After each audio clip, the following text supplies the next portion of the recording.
පහම් පූජා කරන අයට දීප්තිමත් ඇස් ලැබෙනවා. දිවස් ලැබෙනවා. භාවනා කරද්දී දුර තියෙන දේවල් භාවනාවෙන් දකින්න, ඒ වගේම කෙනෙක් මැරිලා ඉපදෙන හැටි දකින්න, ඈත තියෙන දේවල් දකින්න, ඒක එවැනි වූ ඥානයක් මිනිස්සෙකුට පහළ වෙනවා නම් ඒ පහළ වෙන ඥානයේ පිටිපස්සේ සංසාරේ කරපු පහම් පූජාවක පින තියෙනවා. දීපදෝ හෝති චක්කුදෝ කියලා වදාලා. දීප්තිමත් ඇස් ලැබෙනවා, දිවැස ලැබෙනවා, ප්‍රඥායස ලැබෙනවා.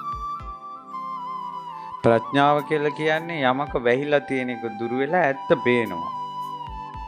ඔයාලට මේ ලයිට් නැත්තම්, ආලෝකය නැත්තම් මේ තියෙන එකවත් පේනවද? නැහැ. මේ ආලෝකයෙන් කරන්නේ යමක ඇත්ත පෙනෙන්න සලස්සන. එතකොට ඒකෙන් වෙන්නේ අභ්‍යන්තරව පිනක් හට ගන්නවා. ජීවිතේ හේතුඵල ධමයෙන් හටගන්න මේ ජීවිතයේ යථා ස්වභාවය අවබෝධ වෙන ප්‍රඥායස, ප්‍රඥා ලෝකේ පහළ වෙනවා.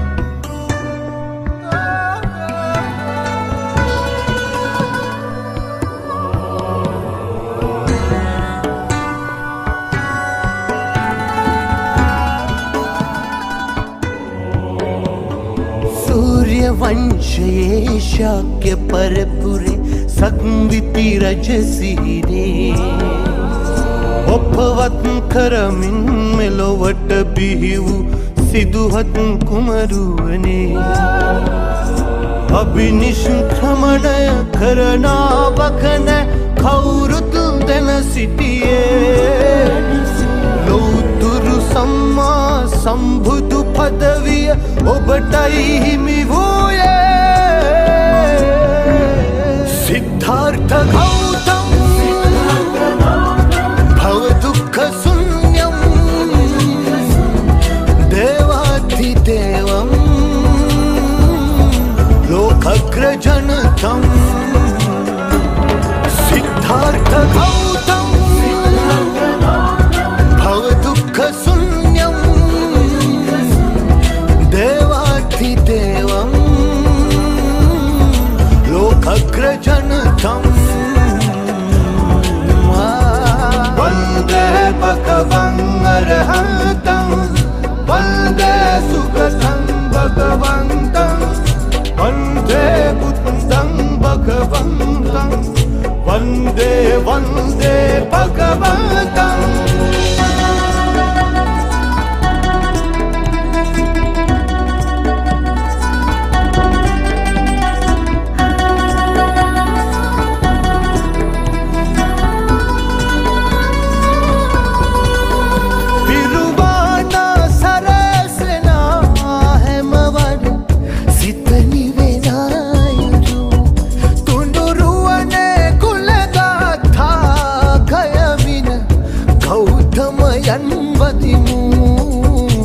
सटक मिथ्या बिदलू कर्मय गुरु तन पीटू उल्लोकेट सत सलसू भगवत गौतम निरिदू